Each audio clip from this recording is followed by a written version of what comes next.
Yes, where we had arrived with the harmonic oscillator yesterday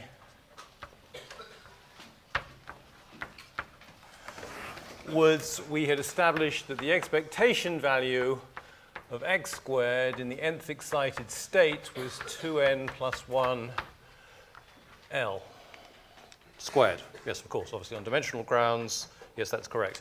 So, and I said the next item on the agenda would be to connect that back to classical physics. Always a valuable exercise because it tells you something about quantum mechanics. It checks your results. So, of course, classical physics doesn't know anything about 2n plus 1, the quantum number, the excitation number.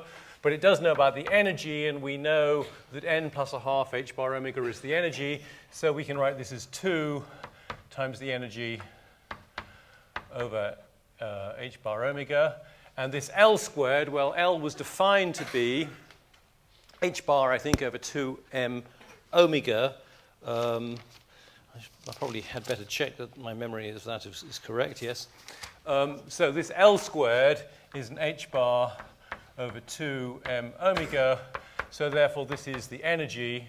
Various things cancel over omega squared. The 2's cancel. Oops, we need an m. That survives in the algebra. Is that correct? So let's ask ourselves, what do we expect? What do we expect classically? Classically, we have that, what do we expect? We expect that the time average, well, I better write this down now, right? So the time average of x squared, which we'll call x squared bar, since x is a simple harmonic function of time, the time average should be a half, sorry, this thing should be a half of x max squared. Right? The average of cos squared is a half.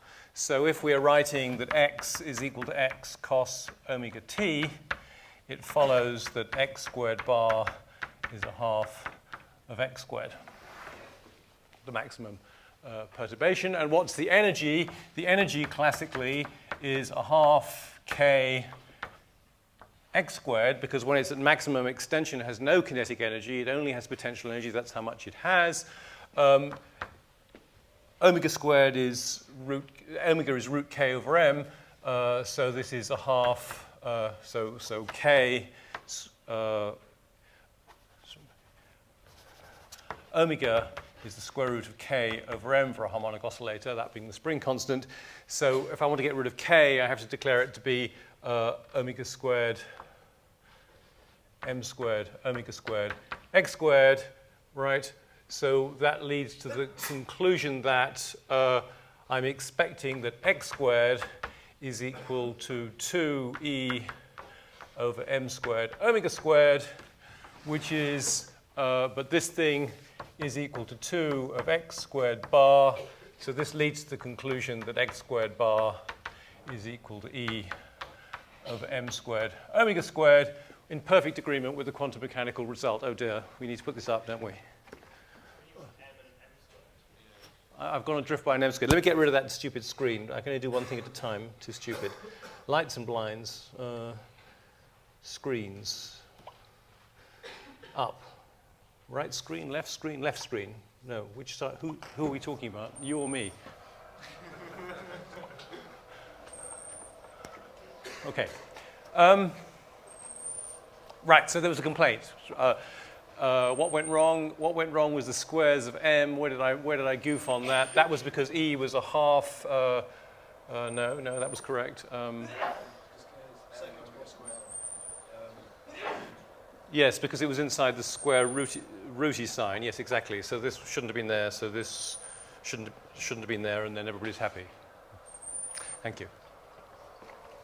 Okay. So doing this check, right? Of what have we done? We have we've checked that a quantum mechanical result agrees with the classical result. Now, actually, amazingly, we've been able to do this independent of n, right? In other words, our classical physics, or a quantum mechanics is recovered classical physics for all n. But we believe that we have to recover from quantum mechanics classical physics only in the limit of large n, because our classical experiments are all ones where we're moving macroscopic bodies around, where the excitation energy will be large in some natural units. So the exercise that QM goes to classical physics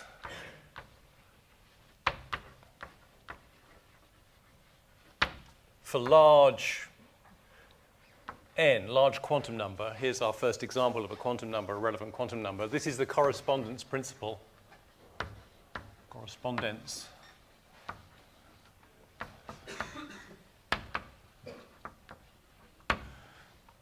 And this is an early example, in some senses perhaps not a brilliant example, because we get perfect agreement for all n, right? But all we're requiring is agreement for large n, but we really must have agreement for large n because classical physics is about, it's been validated by experiments conducted at large n. So in the same spirit, so let's talk about now the dynamics of oscillators.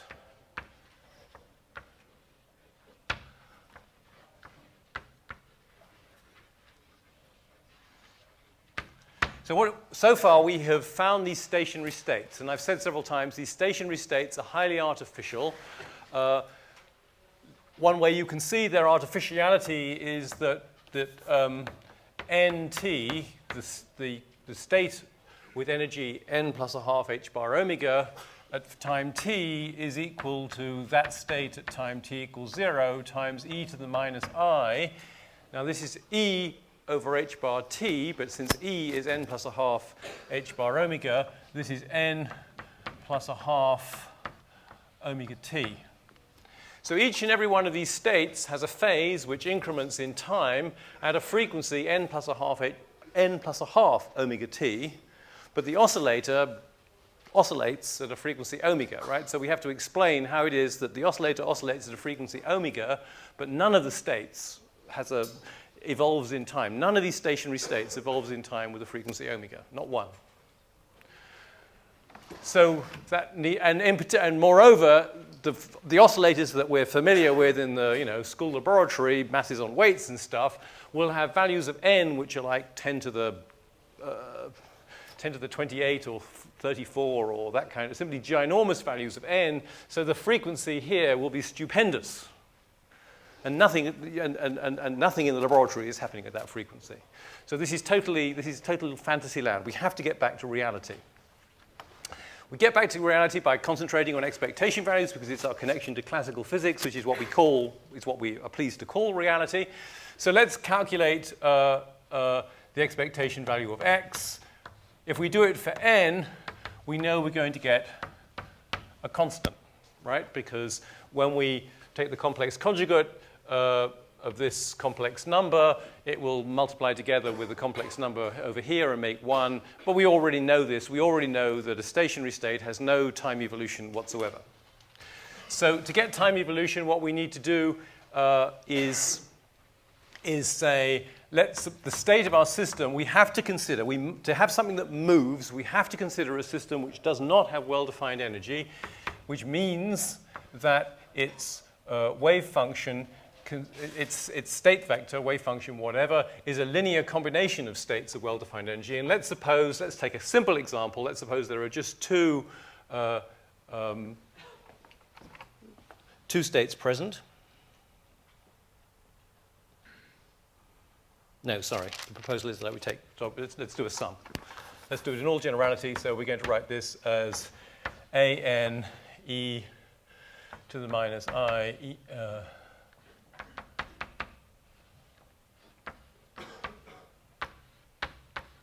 So this is totally safe. Any state can be written like this. So this is psi, the state of my system at time t. It's a linear combination of states of well-defined energy.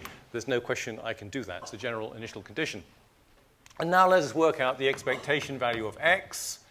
So what is it? It's going to be the sum an star e to the I n plus a half omega t times n times x times m times am not starred e to the minus I m plus a half omega t. So we can clean this stuff up this is a sum of n and m, of course. It's going to be the sum nm a n star a m e to the, when we put these two together, we're going to have an e to the I n minus m omega t times n x m. And yesterday we already saw what the stylish way is to handle this expectation value here. It's to take advantage of an expression that we showed, that the operator x can be written as L times a plus a dagger, where L is the thing we were discussing earlier on. It's square root of h bar over 2m omega, characteristic length. So, and we also saw what happened when we took an expectation value while we were doing a slightly harder problem yesterday. So this is going to be very straightforward now, because it's going to be L n a m plus n a dagger. All right? And this, remember, A on m produces m plus 1 in an amount, the square root of m plus 1. So this is going to be L root m plus 1 of n m plus the square root. Excuse me, this A produces m minus 1. Whoops, m minus 1. Here I'm not concentrating at all. All right? But it's the square root of the bigger number, the biggest number that occurs. So this is the square root of m. Sorry. A on m produces m minus 1. How much? The square root of the biggest integer that's involved. That's the square root of m. And this is going to produce m plus 1. With the normalization, which is the square root of the biggest number involved, which is m plus 1. So m plus 1. And what we want is, we have here a sum of n and m. Let's do the sum over m first, all right? Bearing in mind that that thing is this sum of a delta n m minus 1 and a delta n m plus 1. So we're going to have, for our oscillator, the expectation value of x is going to be, okay, let's take this first one. When we do this first one, sum over n, we're going to have that this is a n star, a how much?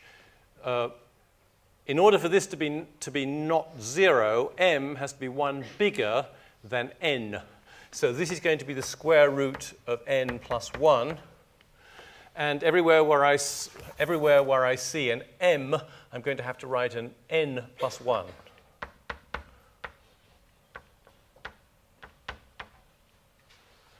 E to the I. And now, in this case, we've agreed that m is 1 bigger than n, so this is going to be e to the minus I omega t. So that's what we're going to get from this term. And then, sorry, from this term when that goes in there. And now we have to put this in there. And now m is going to be 1, to get a non-zero contribution, m plus 1 is going to have to be n. So m is going to be n minus 1. So we're going to get an an star an minus 1 times the square root of n e, and now in this case m is going to be smaller than n, so it's going to be e to the plus I omega t. And I've lost my L somewhere along the line. Let me reinstate it. Right? There's this L here. I hope we have everything. Slightly scared that we haven't. Let me just check that. No, it seems to be okay. So,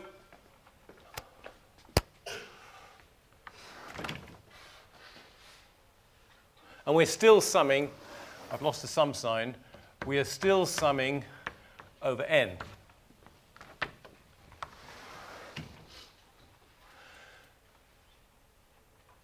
why don't we declare that in this, these are two separate sums, and in this sum, I can introduce a new notation. I can say that n primed is equal to, n is equal to n primed minus 1 in this sum here. And then sum over n primed. And then I can relabel the n primed n, and this term becomes the same as that term, becomes the complex conjugate of that term. So when I do this, I'm going to have a sum now over n primed, L a primed, no, not a primed, a n primed minus 1, a n, that starred, a n primed times the square root of n primed, e to the minus I omega t. And the other sum is still over n, and that's a star n a n minus 1 e to the I omega t. But n and n primed are the same they're just dummy indices. We're just summing over them. So this sum is, in fact, the complex conjugate of that sum. These two things are complex conjugates. So what if we write an minus 1 is equal to, say, xn e to the I phi, which we can do where this is real, and this, of course, is real too. So I'm writing a complex number. Sorry, that needs a star on it. Then I'm going to be taking x e to the minus I omega t minus I phi plus this stuff e to the omega t plus I phi, and we're going to be able to combine the two exponentials and discover that x is equal to L times the sum of xn cos omega t plus phi.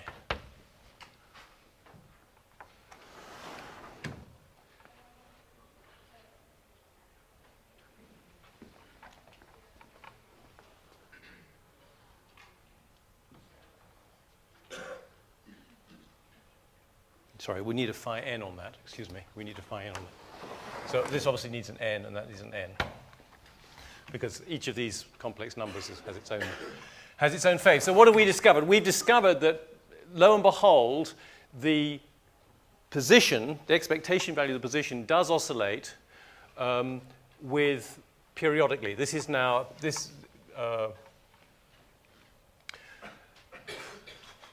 we have indeed sinusoidal oscillation.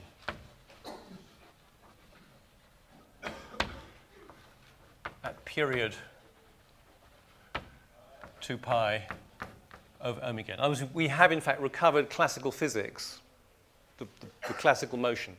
So the motion at this frequency occurs because of interference, quantum interference between states. So these terms we've got are quantum interference between states of different energy. Right? It was, why do we have states of different energy involved? It was because X,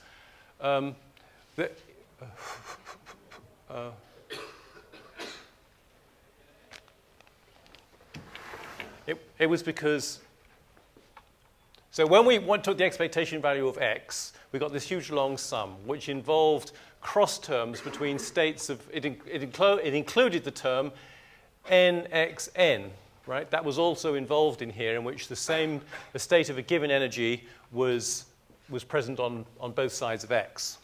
But that made no contribution to the sum, because X is a sum, can be written as a sum of these ladder operators, of these annihilation and creation operators, and if you put the same state on either side, you get nothing. You only get something if the states on either side differ in energy by 1 unit of excitation. So our result all arose from interference between states which differ in energy by one excitation. And it's a peculiar, so that's a very general phenomenon. And a peculiar feature of this problem is that those differences in energy are all the same. They're all h bar omega. And the frequency, well, we'll see this in a moment, the frequency of these oscillations. So all these terms have the same sinusoidal. We have an infinite number of contributions still, but they all have the same sinusoidal behavior. So we've recovered the important feature of a harmonic oscillator, that the period is independent of the amplitude of the excitation. The amplitude of the excitation is controlled by which of these ANs are significantly large, right? Because AN is the amplitude to have energy n plus a half h bar omega. So a highly excited oscillator has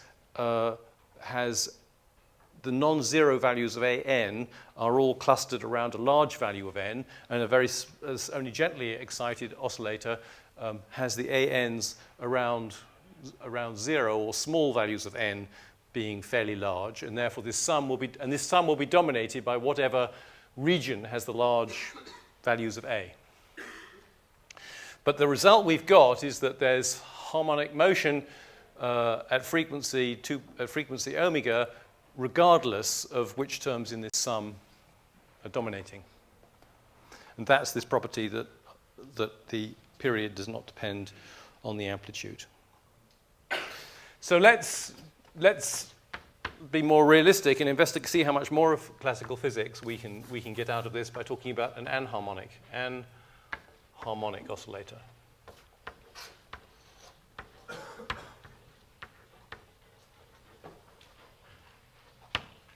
So I introduced harmonic oscillators by saying that they're widespread, because if you have a point of equilibrium, if you plot against displacement from point of equilibrium, you plot the force, you have some curve that looks like this and should pass through zero, at the point of equilibrium, by definition of a point of equilibrium. But that if you displace yourself from either side of the point of equilibrium, if it's stable, the force slopes like this. It's positive. Sorry, it really should be negative, shouldn't it, actually, when I come to think of it. Sorry, I should draw the graph this way around, shouldn't I, in order to get a stable force. So if I displace myself positively in x, the force becomes negative and pushes me back. If I displace myself negatively, the force becomes positively and pushes me back. So that's a stable equilibrium. And a harmonic oscillator arises if we approximate the curve of this force versus distance by the straight line that's tangent to it at that point. So basically what we're doing, so any force versus distance curve could be expanded as some kind of a Taylor series, and if we just take the first non-trivial term in that Taylor series, we have a harmonic oscillator. If we take subsequent terms, we will have a not harmonic oscillator, an anharmonic oscillator. And typically, typically the force versus, so for a harmonic oscillator, the force versus distance is a straight line that goes all the way to infinity, which means that in order to pull your spring apart, you have to do infinite work. Because to get x to go to infinity, you have to overcome a force that goes to infinity. So infinite work is required to pull this thing apart, but all real oscillators, all macroscopic ones, certainly you can just break them. So only a finite amount of energy is required to push x off to infinity, and that's reflected in the fact that typically the force versus distance curve slopes over like this. So that if we plot the potential V versus x, in the harmonic case, we have a parabola that looks like this and disappears off to infinity. So this is the harmonic oscillator.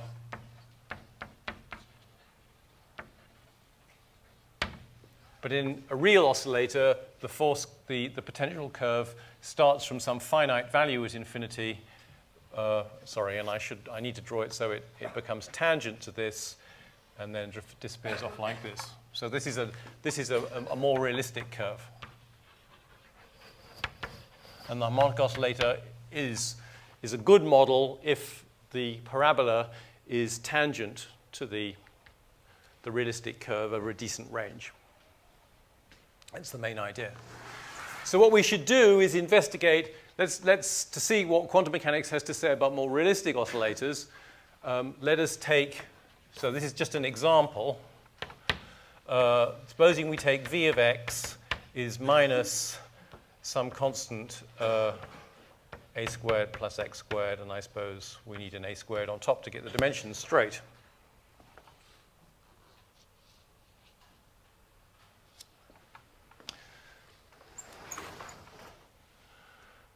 So supposing we take that to be our potential curve, then we now sit down, we have a perfectly well-defined Hamiltonian, p squared over 2m plus this v of x, but we can no longer solve this analytically any more than we can actually analytically integrate the equations of motion classically in this potential. So in either case, you can't do it. But it's pretty straightforward to solve this problem. HE equals EE numerically. We do it in the position representation. We bra through by x and have that x p squared over 2m E plus x v E is equal to E x E, which turns into,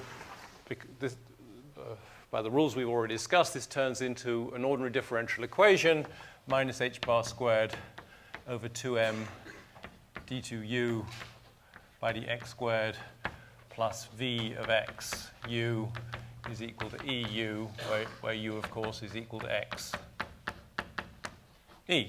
So this is an ordinary differential equation, second order, etc. And it's linear, and it's pretty straightforward to solve numerically. If you look in the book, there's a footnote that explains how to do that. Now, I should have, I'm afraid, I meant to bring my laptop with the official figures, but when you do this, so by discretizing this differential equation, we turn it into an exercise in linear algebra, which your computer solves. So you write this basically as a matrix, M on U, which becomes a column vector. The value that U takes at the different positions in X is equal to E U. So you turn it into a matrix equation, and computers are very good at matrix equations. When you do that, you discover what the values of E are, and you can also discover what these wave functions look like. And the crucial thing is that you find that if you plot the possible energies, you get a distribution that looks like this. It starts off looking like an equally spaced ladder. For the harmonic oscillator, there are steps here, each one of which is separated by h bar omega.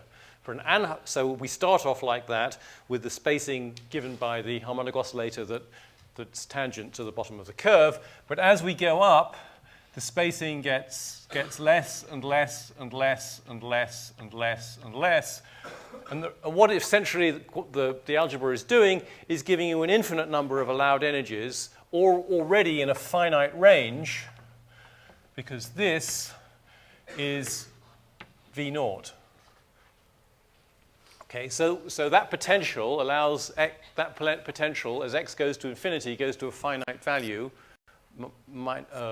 Well, it goes to 0. So this is 0, and I guess this is minus V naught. So the lowest energy is somewhere down here. So with only a finite range in energy, you pack in an infinite number of allowed energies. With a harmonic oscillator, you pack in an infinite number of these things, but in an infinite energy range, because this ladder goes on forever, right up to the heavens. Okay, so that's the first. This is a very generic behavior that we will encounter again in real systems. Now, what's the physical consequence of that? Suppose we have. So now let's say our initial condition is this. that it consists simply of two terms, an of n plus an plus 1 of n plus 1.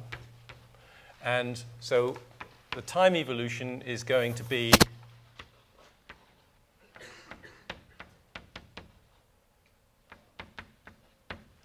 and this one's going in give myself some space, an plus 1 e to the minus I e n plus 1 t on h bar, n plus 1.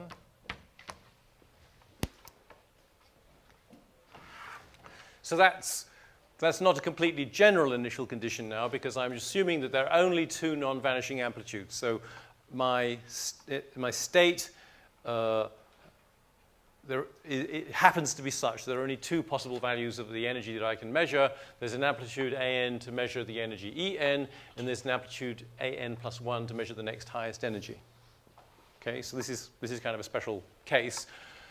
If we now work out what the expectation value of x is for this special case, we find that it is an star e to the I ent h bar n. This is all very similar to the other case, an plus 1 star ei en plus 1 t on h bar x, and then the same stuff on the, and then an e to the minus I ent on h bar.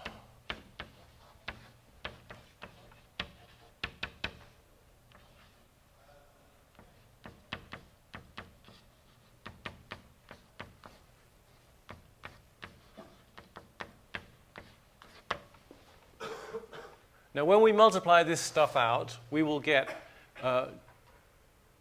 we will quite generally get only two terms. We'll have this on this and this on this. The reason for that is that we will show later on that for that potential, xn, so for the harmonic oscillator, this is true. But it's not only true for a harmonic oscillator that this thing vanishes here. It's going to be true for any potential well which is symmetrical around x equals 0. So this follows from symmetry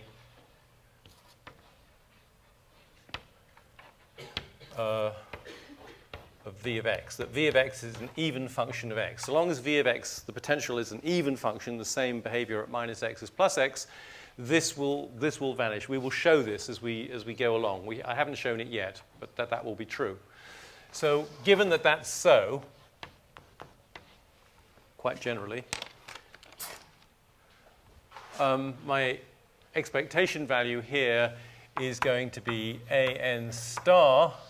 So it's going to be this on this, e to the I en minus en plus 1 t on h bar times the matrix element nx n plus 1 plus, excuse me, and I'm needing here some an star an plus 1, right? So that's that on that, and then we will have this on this, an plus 1 star e to the minus I en minus en plus 1 t on h bar times n plus 1 and x n. Hope I've done that right. So what do we have now? We have again that this term is the complex, well, we have this term is the complex conjugate of this term. So we're looking at a sinusoidal function plus its complex conjugate. Therefore, we're looking at something which is xn, could be written as xn cos en cos en minus en plus 1 t on h bar plus a possible phase factor, right? Where, and just to be concrete, xn is the modulus of an plus 1. So a plus 1 is a complex number. I have its modulus sticking out here, and I stuff its phase into there. So what do we observe? Again, we have harmonic motion, sinusoidal motion. But look now at the period of this sinusoidal motion. The period of the frequency of this sinusoidal motion now depends on n, because it's the difference of two energies, of adjacent energies, which counts. And as we increase n, according to my bad sketch up there, the difference between adjacent energies gets smaller. So the frequency becomes smaller with increasing n.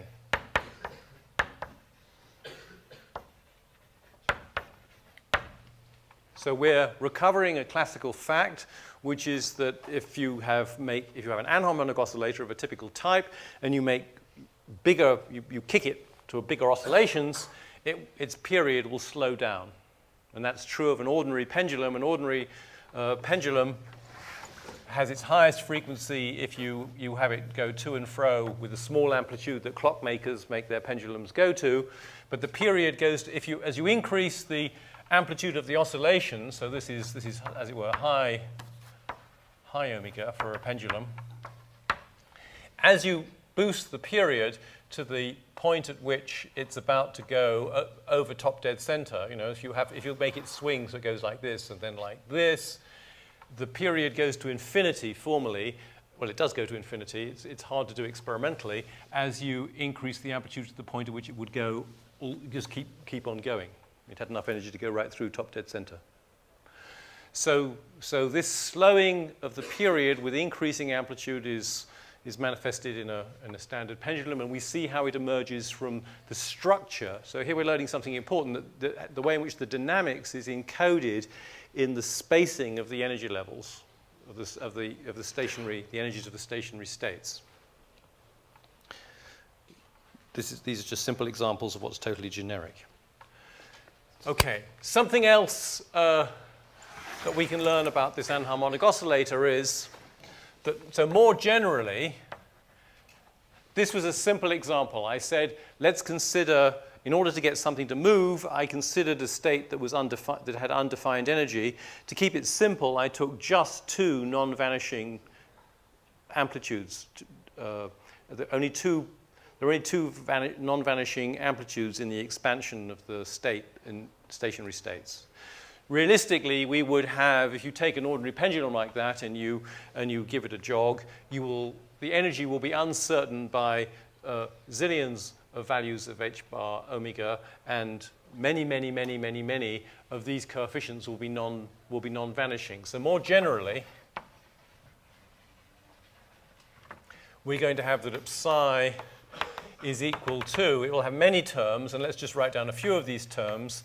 an minus 1 e to the minus I en minus 1 t on h bar plus an e to the I en, etc.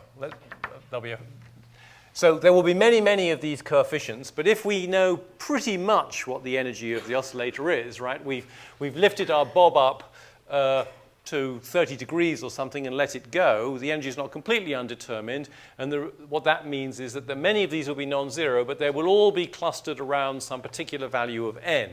So that if you look at the value of one of these amplitudes, the modulus of it, as a function of n, you'll find that you'll get a pattern sort of like this somehow, right?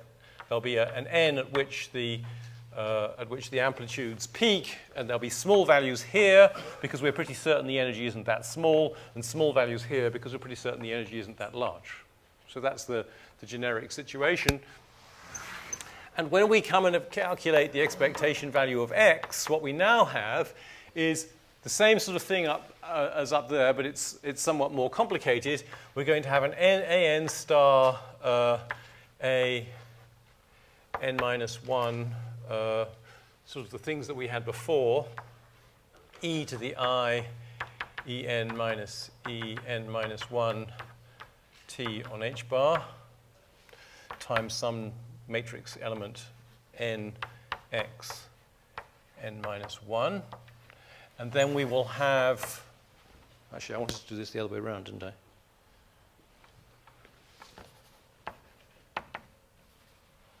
And then I need to put in a minus sign there. Right.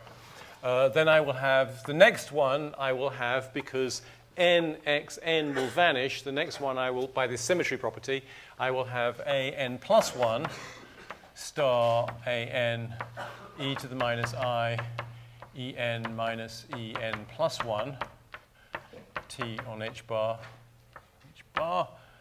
times n x n plus 1.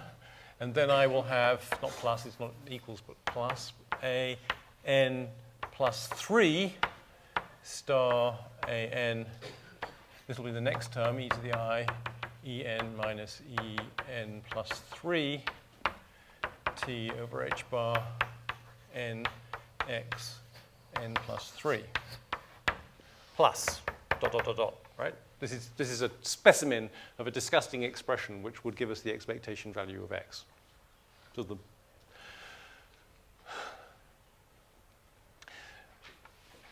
this combination of terms we've already seen. This is nothing really new. The harmonic oscillator had just this kind of thing. In the case of a harmonic oscillator, this energy difference was exactly minus this energy difference, making this exponential and this exponential complex conjugates. They will not now be exactly, this will not be exactly this, because this is the difference between n and n minus 1, and this is the sort of one step in the ladder, and this is the size of the step one above it in the ladder, which will be slightly smaller. Sorry, I think you have your browser text the wrong way around, didn't I? Oh, thank you. Yeah, I have. That's right, because I changed my mind how I was going to do this, didn't I? Thank you very much. So this should be n plus 1, and that should be n, and this should be n plus 3.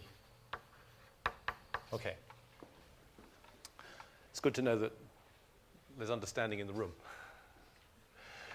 So, so that's one thing that's going to happen, because this is a more realistic oscillator, is these frequencies will be changing.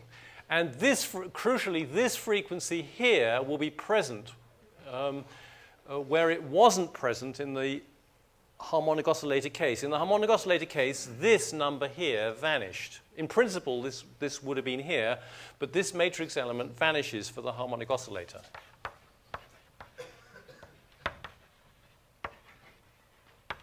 But it's not generally going to vanish. It's going to stick around. Now, that has an important consequence, because this frequency, so En plus 3 minus En, is going to be on the order of 3 times En minus En minus 1. Right? Because it's the difference, it's 3 steps on the ladder, and that's only 1 step on the ladder. And if we think of the size of the steps in the ladder becoming small only gradually as we go up the ladder, which will be is a good picture to use, then this term is going to be essentially 3 times the frequency associated with the other 2, which we can regard as about the same. So when we assemble all this stuff, we're going to find that x, the expectation value of x, looks like some number times cos of En minus En plus 1. No, let's declare this to be 3 omega n, right? So we're defining omega n to be this quantity here. And we're going to find that we have a cos, some term like cos omega nt, and we're going to have some other term with some other coefficient times cos 3 omega nt. And we're going to have some other term with x5, some other coefficient times cos 5 omega nt.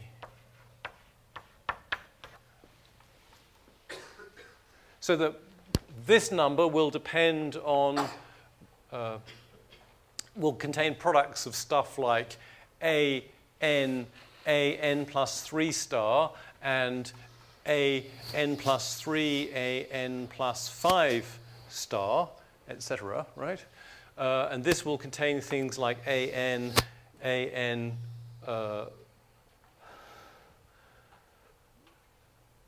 plus 5. But we will have these other frequencies present, and this is what leads to, so this series implies periodic motion, but anharmonic motion.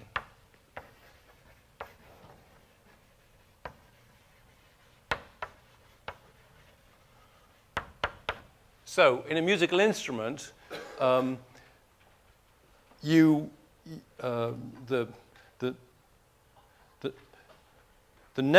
motion of the string in a piano or the vibrations in an organ tube or a flute tube or whatever has a well-defined frequency that sets its pitch, but the particular tone of the instrument is determined by the characteristic numbers of higher harmonics which are present, because it's an anharmonic oscillation typically. But there's more that we can do here, which is connecting to classical physics, which is to make the point that if we arrange this stuff, right, so this expectation value of x, we take out the leading term, we say that this is e to the minus I omega n t, and then we're going to have some sum.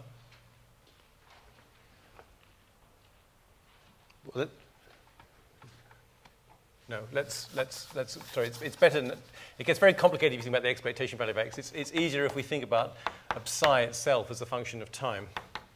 If we look at psi itself as a function of time, we can take an e to the minus I e n t on h bar out, and we can say that this is ...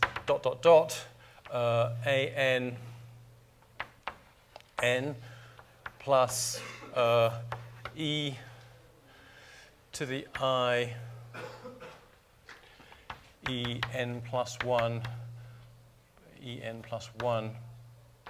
t on h bar n plus 1 times a n, sorry, this needs to be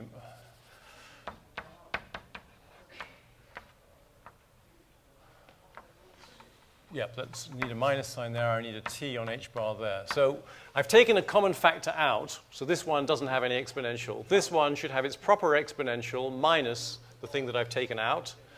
The next one should have, and this should be an plus 1. This should be plus an plus 2 e to the minus I en plus 2 minus en t over h bar n plus 2. And so on and so forth. So to a lowest order approximation, these differences here are all multiples of a common frequency, and after a period, so when en t over h bar is equal to 2 pi, these things, n plus 1 minus en. After the time it takes for this to come around to 2 pi, this will have come around to 4 pi almost, and so on and so forth. And so the wave function will look, all this sum will be the same as it was at t equals 0, because all of these exponentials would have come around to 1 again. That's in the case that these things are all multiples of the same frequency. But as we've seen, they're not quite multiples of the same frequency. This is slightly smaller than twice this. And so in the time it takes for this one to come around to 2 pi, this one isn't quite round to 2 pi. and even more so further down the line, and therefore the wave function isn't quite back to where it was when at t equals 0. And as time goes on and we count more periods, so this becomes 2 pi n, these discrepancies become more and more and more important. And these terms down here, when this one has come round to 2n pi, this one will be significantly off 2n pi, and this one even more so. And that means that the wave function is not returning to its original value, and we're looking at motion which is not periodic. And whereas initially, because we'd released our particle from some particular point in the potential well, these wave functions all constructively interfered here at a particular value of x. After a certain number of basic periods, the interference, the constructive interference here and the destructive interference everywhere else will become less and less exact, and the distribution of our particle will become more and more vague until after a very long period, the phases of these will be essentially random and we'll have no knowledge of where it is. And this is precisely mirrored in classical physics. In classical physics, the small uncertainty in energy that was associated with having more than one AN in this series was associated with a small uncertainty in period. If the energy was very high, the period would be very long, and after a long time, the particle would have gone around and around a million times, and a million and a bit times, and here it would be. But if it was slightly different, a slightly lower energy, it would have a slightly higher frequency, and it would have done a million and one oscillations, and it would be over here. So that you can see that this small uncertainty in energy is going to lead after a long time through the small uncertainty in period to a large uncertainty in phase and a total scrambling of our prediction of where it is. So again, quantum mechanics is returning in a rather complicated way and through quantum interference, a result that we're very familiar with if we think about the classical situation. It's time to stop.